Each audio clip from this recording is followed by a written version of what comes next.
जीवन ज्ञान, subscribe this channel and press the bell icon. जय माता दी। आप सभी का हमारे YouTube चैनल जीवन ज्ञान में बहुत बहुत स्वागत है।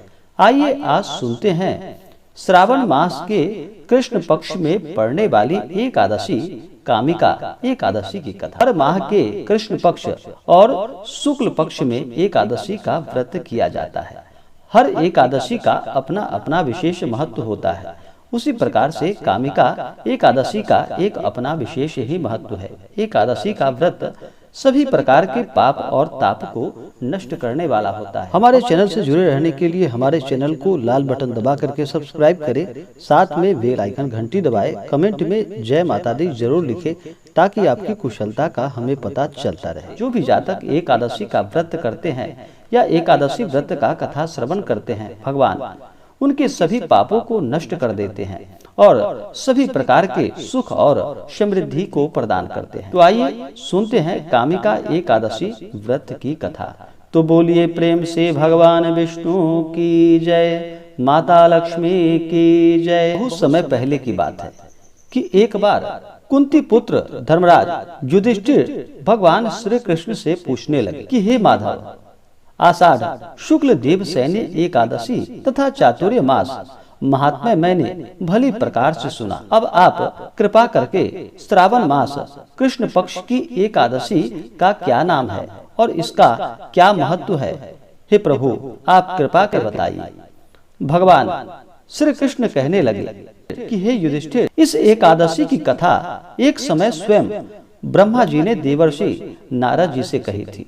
आज वही मैं आपसे कहूंगा। नारद जी ने ब्रह्मा जी से पूछा था कि हे पितामह, श्रावण मास के कृष्ण पक्ष की एकादशी की कथा सुनने की मेरी बड़ी इच्छा है। उसका क्या नाम है, क्या विधि है और इसका क्या महत्व है?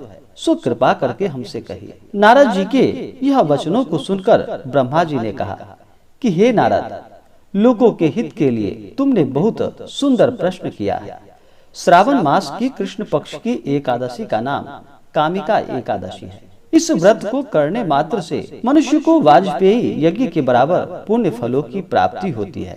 इस दिन शंख चक्र गदाधारी भगवान विष्णु का पूजन किया जाता है, जिनका नाम हरि विष्णु माधव मधुसूदन है। उनकी पूजा करने से जो फल प्राप्त होता है वह सुनो। जो फल गंगा, काशी, नैमिषारण्य में स्नान करने से मिलता है वह भगवान विष्णु के पूजन से प्राप्त हो जाता है। जो फल सूर्य व चंद्र ग्रहण पर कुरुक्षेत्र और काशी में स्नान करने से मिलता है, समुद्र वन सहित पृथ्वी दान करने से, सिंह राशि के बृहस्पति में गोदावरी और गंडकी नदी में स्नान करने से जो फल प्राप्त नहीं हो पाता वह फल भगवान विष्णु के पूजन से प्राप्त हो जाता है। जो मनुष्य श्रावण मास में भगवान का पूजन करते हैं उनसे देवता, गंधर्व और सूर्य आदि सब पूजित हो जाते हैं। अतः पापों से डरने वाले मनुष्यों को कामिका एकादशी का व्रत और भगवान विष्णु का पूजन अवश्य करना चाहिए। इससे अनंत गुना पुण्य फलों की प्राप्ति होती है। पाप रूपी कीचड़ में पड़े हुए और संसार रूपी समुद्र में डूबे हुए मनुष्यों के लिए इस एकादशी का व्रत और भगवान विष्णु का पूजन अत्यंत लाभकारी है। एकादशी का व्रत सभी प्रकार के पापों और तापों को नष्ट करने वाला होता है। जब मनुष्य के पाप और ताप नष्ट होते हैं तभी उनके पुण्य उदय हो पाते हैं। उसके बाद ही सभी प्रकार के सुख और समृद्धि की प्राप्ति हो पाती है। इससे बढ़कर पापों को नष्ट करने का और कोई उपाय नहीं है। हे नारद, स्वयं भगवान ने यही कहा है कि कामिका एकादशी का व्रत जीव कुयोनि को प्राप्त नहीं हो पाता। जो मनुष्य इस एकादशी के दिन भक्ति पूर्वक सच्चे मन के साथ, सच्ची श्रद्धा के साथ तुलसी दल भगवान विष्णु को अर्पित करते हैं वे इस संसार के समस्त पापों से दूर रहते हैं। विष्णु भगवान रत्न, मोती, मणि तथा आभूषण आदि से इतने प्रसन्न नहीं होते जितने कि वे तुलसी दल से हो जाते हैं। तुलसी दल पूजन का फल 4 भार चांदी और 1 भार स्वर्ण के बराबर होता है। हे नारद, मैं स्वयं भगवान की अति प्रिय तुलसी को सदैव नमस्कार करता हूँ। तुलसी के पौधे को सींचने से मनुष्य की सब यातनाएं नष्ट हो जाती हैं और उनके दर्शन मात्र से सभी पाप नष्ट हो जाते हैं और तुलसी के स्पर्श मात्र से मनुष्य पवित्र हो जाता है। इस प्रकार जो भी भगवान विष्णु का पूरे विधि विधान के साथ पूजन करता है, इस व्रत को करता है और भगवान विष्णु के ऊपर तुलसी दल अर्पित करता है, वह सभी प्रकार से पवित्र हो जाता है।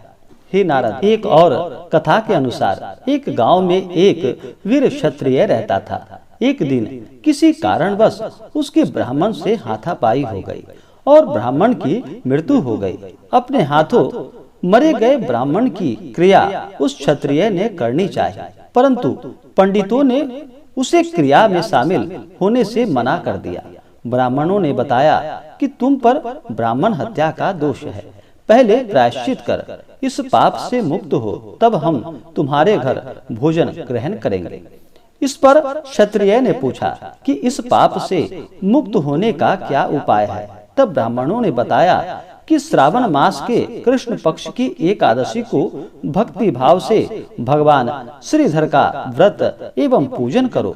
ब्राह्मणों को भोजन करा के सदस्यता के साथ आशीर्वाद प्राप्त करने से इस पाप से मुक्ति मिल जाती है। जिस प्रकार ब्राह्मण ने उस क्षत्रिय को बताया, फिर क्षत्रिय ने उस व्रत को किया। श्रावण माह के कृष्ण पक्ष की एकादशी का व्रत किया। उसी रात भगवान श्रीधर विष्णु प्रकट होकर के क्षत्रिय को दर्शन देकर बोले कि हे क्षत्रिय, तुम अब ब्रह्म हत्या के पाप से तुम्हें मुक्ति मिल चुकी है। इसी प्रकार जो भी भक्त सच्ची श्रद्धा के साथ भगवान विष्णु का पूजन करते हैं, भगवान का नाम स्मरण करते हैं, भगवान उनके सभी पाप और ताप को नष्ट कर देते हैं। तो बोलिए प्रेम से भगवान विष्णु की जय, माता लक्ष्मी की जय, एकादशी माता की जय।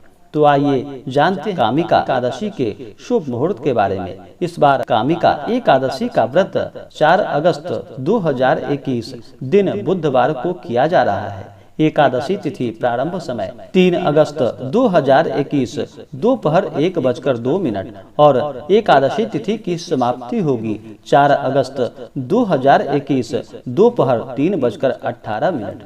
कामिका एकादशी व्रत का पारण 5 अगस्त 2021 दिन गुरुवार को इस व्रत का पारण किया जाएगा। कामिका एकादशी व्रत का पारण इस बार दुर्वा दलेन पारण, दुर्वा दल से इस व्रत का पारण किया जाएगा। जो भी जातक एकादशी का व्रत करते हैं उन्हें कुछ नियमों का पालन करना चाहिए। एकादशी व्रत में चावल ग्रहण नहीं किया जाता है। मांस, मदिरा, लहसुन, प्याज आदि का प्रयोग बिल्कुल भी नहीं करना चाहिए। एकादशी के दिन किसी के ऊपर क्रोध नहीं करने चाहिए। अपने से बड़ों का सदा ही आदर और सम्मान करना चाहिए। महिलाओं का सदा ही आदर और सम्मान करना चाहिए। जहाँ पर महिलाओं का अपमान होने लगता है, वहाँ से माता स्थिर लक्ष्मी रुष्ट होकर चली जाती हैं। इसलिए सदा ही महिलाओं का सम्मान करना चाहिए। एकादशी व्रत में किसी के प्रति अपने मन में ईर्ष्या या द्वेष का भाव नहीं रखना, धर्म कर्म का कार्य करना चाहिए। एकादशी तिथि के दिन गरीबों को दान देनी चाहिए, ब्राह्मणों को दान देनी चाहिए, गरीबों को भोजन करानी चाहिए। इससे अनंत गुना पुण्य फलों की प्राप्ति हो। तो आशा करता हूँ कि यह जानकारी आपको अच्छा लगा हो। ऐसे ही ज्ञानवर्धक जानकारियाँ प्राप्त करते रहने के लिए हमारे इस चैनल जीवन ज्ञान को लाल बटन दबा करके सब्सक्राइब करें, साथ में बेल आइकन घंटी दबाएं ताकि मेरे वीडियो का नोटिफिकेशन आपको समय से मिलता रहे। वीडियो को लाइक और अपने दोस्तों मित्रों में शेयर करें। जय माता दी, धन्यवाद।